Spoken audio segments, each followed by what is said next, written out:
Alright, so we're looking at the third page of Un sueño en la floresta. I'm sorry, no, El Último Trémolo.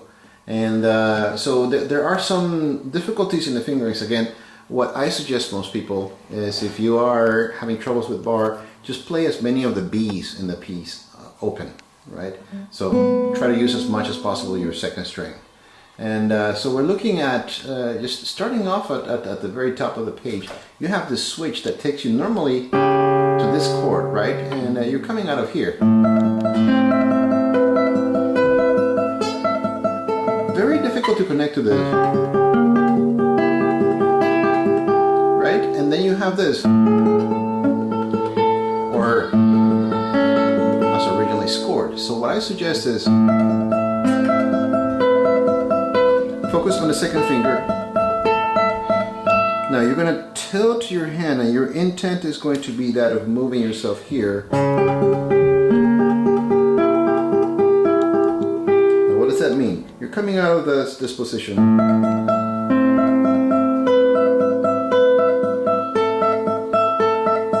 For all accounts and purposes, if you're flexible enough, you can actually conceive of both fingers, 1 and 2, moving 2 frets behind so that you find yourself in 8th position and bring your third finger over. Now that equation, as you're here, start preparing the third finger.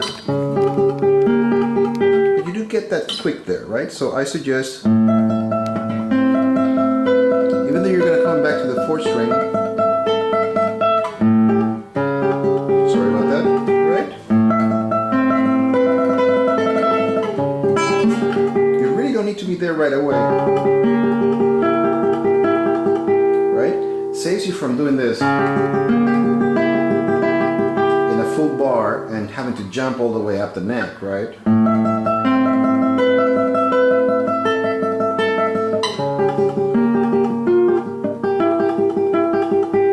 Then move 2 again back to where you started from and a 3 on the C sharp.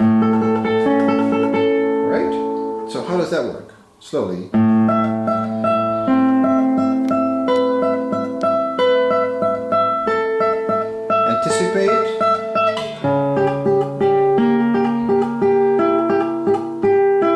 Second finger still on the second string, right? And then open strings.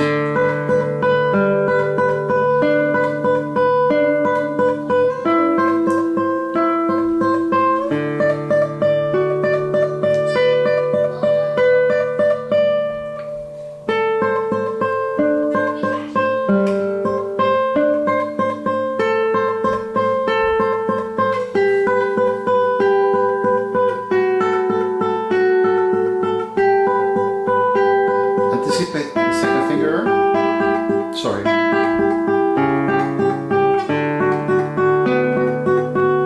Your second finger, you guide finger, right? And then again your second finger.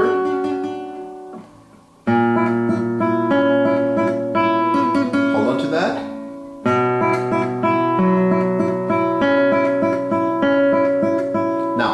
What happens next?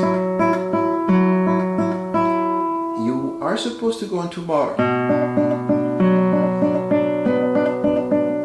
Then you switch your tremolo to the 1st string. You have a bar on the 7. Easier said than done. Now, if we actually backtrack a couple measures before where you were here,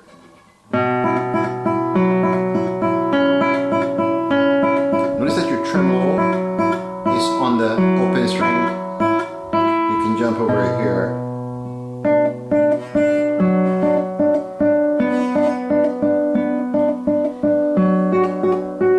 Now it's a jump and it basically anticipates the jump by 1 measure. And you have to do this a little bit of an uncomfortable situation. It'd be easier to do with 3 and 4. However, that's not going to help you in the next measure, right? So I suggest, since you have that open string, right?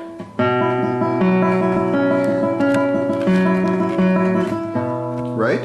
How did I do that? Again, it's what I call intent.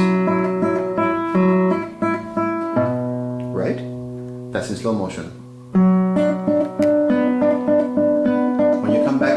sharp on the 5th string, you change your tremolo to the 2nd string, which is in the bar. And here you pretty much lift your bar. You can keep your 2nd finger right there on the 9th fret for that F sharp. Land your bar, then lift it again, and then drag 3 and 4. And then again in the bar. So it's a flexible bar. And then as you move your bar back, you're going to switch your pinky to grab that F sharp. Right? Here's important, I feel, to actually bring your 2nd finger down. It's a bit of work, especially if you're actually going at full speed in tremolo, right? But if you practice it, it's a motion that's going to save you a lot of trouble in what's coming up next, right? Because you can get to use that 2nd string open again.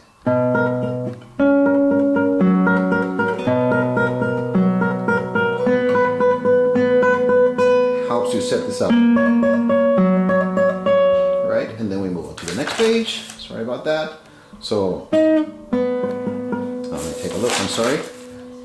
What did we just have? So we were here, and you actually have this, and then you just move over by 1 fret, your pinky.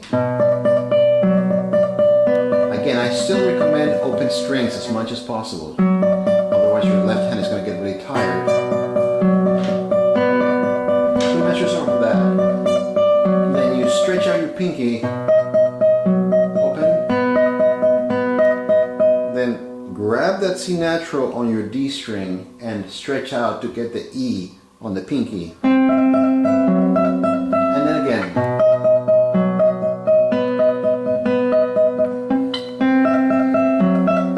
The next part is not that bad. It is basically 2 and 4. 1 fret, half step, right? Sorry about the squeak there.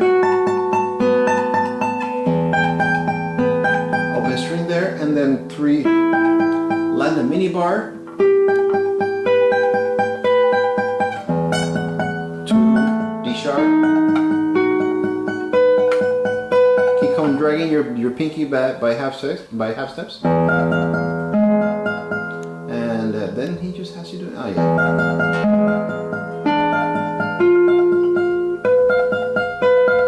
And then you have a full bar, well not full, but on the 10th fret you have a bar. This is a beautiful example of Barrios' writing. The guy was incredible. Right, as soon as you land 3, you're stacked on top of the pinky finger right there on that natural. Instead of going out on the B string, it is your tremolo note that changes. So let's take a look at that. So you got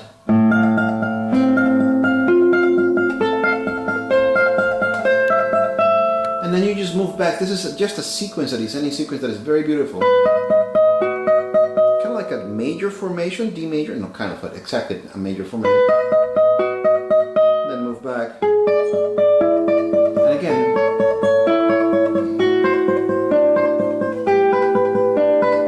And again, let's try to use our open string, 2nd string, right, for that D. And I suggest using 2 and 3. A little bit uncomfortable here, but it's going to facilitate things. You're going to have to be quick with your 2nd finger. But the fortunate thing is it's on the very same 7th fret, right? So,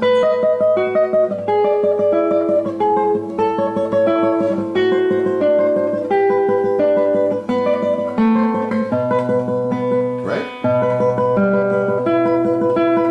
And the reason why I recommend that is because of this. Still holding on to that E, you could actually keep it in place.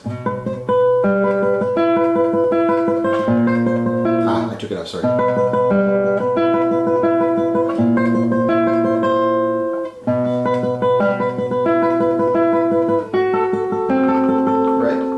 And the C. And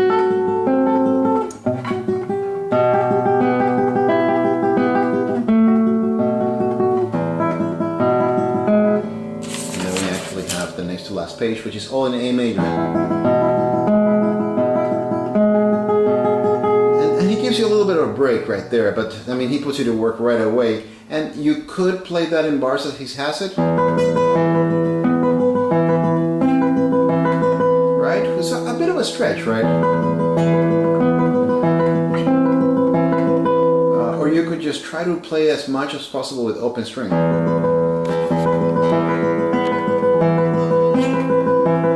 Right? So if you switch the fingering just a little bit, you could stay in 5th position, stretch out your index finger, but still try to take advantage as much as possible of those open strings. And we'll just do another tutorial on the E major section, second half. Happy practice.